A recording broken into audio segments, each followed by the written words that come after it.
Hi, my name is Logan Meinhardt. I'm a construction supervisor here in the Cedar City area, 106. Today we're out here at the American Packaging Facility. We're going to talk about the importance of not standing behind these machines when they're working. A few blind spots back there, even though our new ones come with cameras, mirror.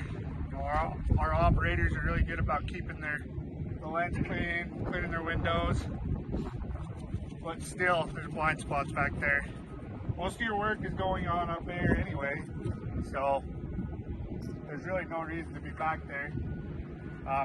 Come back here. You can tell if I'm standing right here. The operator really can't see me.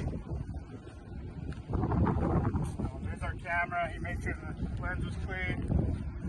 If I'm standing right here, big old blind spot. So stay safe out there, guys.